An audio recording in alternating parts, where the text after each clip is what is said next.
Calorie counting is by far the most superior way to track and manage your nutrition if your goal is fat loss. Now, I can comfortably say this after 10 plus years of coaching and helping people to drop body fat, get in shape, and stay in shape. Now, I've used many different methods to managing nutrition and getting in shape over the years, both for myself and my clientele. From portion control to calorie counting to macro counting, and even on rare occasions, experimenting with diets such as keto. Definitely wouldn't recommend it. Now for me, calorie counting, although upfront seems like it's going to be very time demanding, very restrictive, actually gives you the most flexibility out of all of the different approaches, alongside some of the most consistent results along the way. Now you're probably more used to or more familiar with a set meal plan, whether that's through preparing the meals yourself or getting them through a meal prep company. And as amazing as these look on paper, in terms of having every meal of the day set out, breakfast, lunch and dinner, all the calories and all the macros in place, when it comes to actually practically implementing it, it's not very helpful, especially if you're someone who travels, who's social, has a family, and a very chaotic and unpredictable lifestyle, where ultimately not only your schedule, but in terms of what you have access to, can change at any moment in time. For example, you wake up late one morning, you're in a rush, and you completely forget your meal.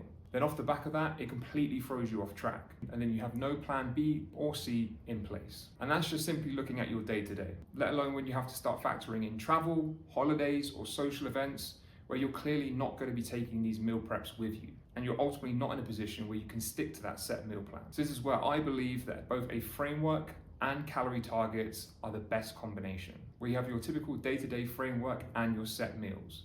So for example, you have a list of different rotations that you would have for breakfast, whether that's meals from home, meals on the go, or meals out at restaurants, and you simply have them on rotation on a day-to-day basis. And that would apply for both your lunch, your breakfast, your dinner, and even your snacks. However, because this framework is governed by calories, what it also allows you to do is to bank and remove some of these meals, which then frees up calories and allows for more flexibility in your day-to-day.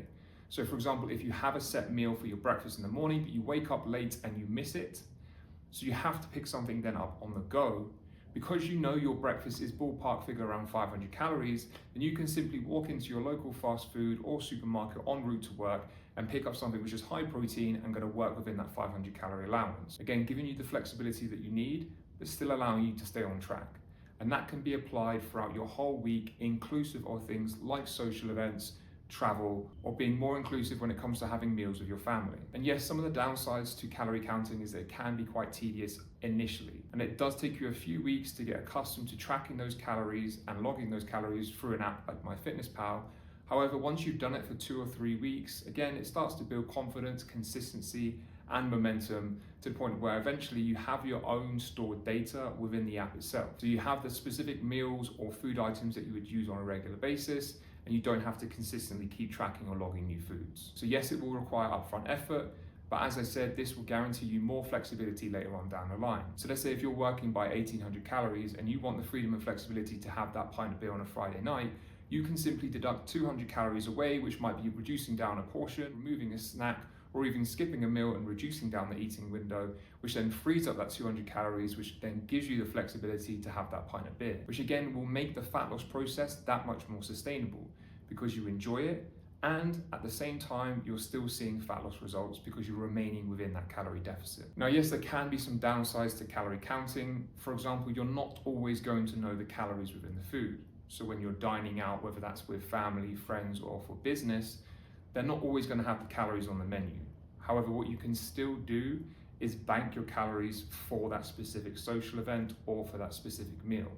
So for example, again, if I'm having 1800 calories for the day, what I can do is I can use those 800 calories during the day itself, for be that my breakfast and my lunch, and then I can bank that 1000 calories to contribute towards that evening meal.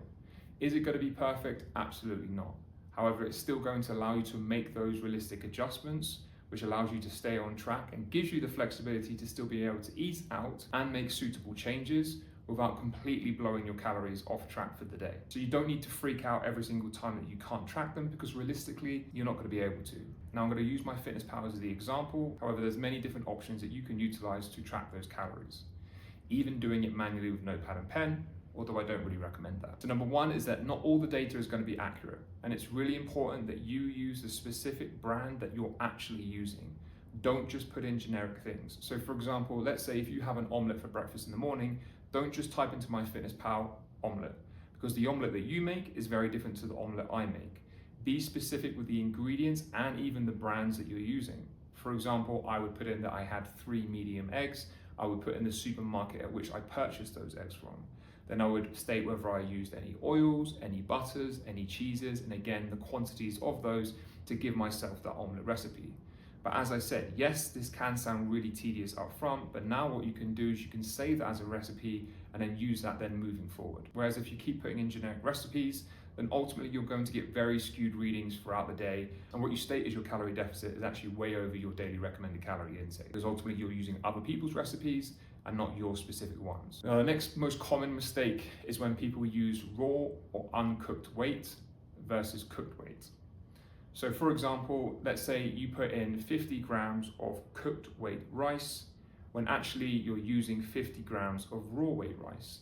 Now the calorie discrepancy of that is pretty big, because actually when you cook the 50 grams of raw weight, it comes out approximately almost 3 times that amount, at 150 grams. So you've actually consumed 150 grams of cooked weight, and you're putting in 50 grams of cooked weight instead. So there's going to be a calorie discrepancy there, or potentially 100 calories or maybe even 100 calories plus difference for that one item. And if you're doing that multiple times throughout the day, whether that's with your protein sources or even other carb sources, then you could potentially be under-reporting your calories from 300 calories plus.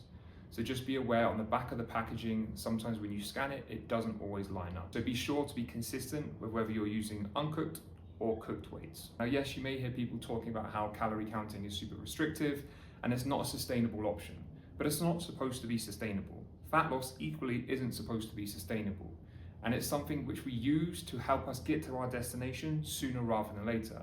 And it's a great way for you to actually learn about the nutrition that you're consuming, a bit more about the macronutrient breakdown and what's actually within the food itself, to allow you then in the future to make better choices and to be more aware of those choices.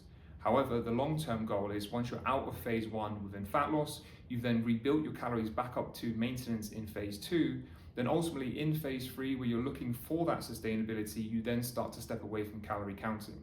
Because ultimately you've built up that knowledge and that confidence across phase 1 and phase 2, then in phase 3, you can finally start to step away from it, whereby you don't need to track calories anymore. So no, calorie counting isn't a long-term solution, and it's not supposed to be. However, utilizing things like mindful eating or intuitive eating, again, will only get you so far.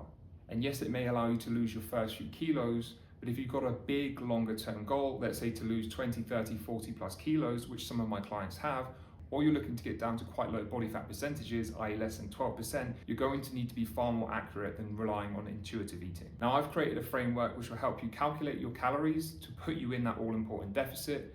Then off the back of those calories, what you can do is then create your own meal plan, so you have your set meals to utilize throughout the day, which again is going to allow you to stay on track with your fat loss targets. However, because you now have this calorie goal in place, you can still use that meal plan to be more flexible. It's not a set and fixed meal plan because it is governed by those calories. And if you want access to that, I'll stick a link in the bottom so you can download that today for free. And as an extra bonus within that framework, you will also find a planner to help you schedule out and map out your days. And you'll also find a selection of different workouts, both from home and in the gym, to allow you to combine both the nutrition and the training together to get the best results possible.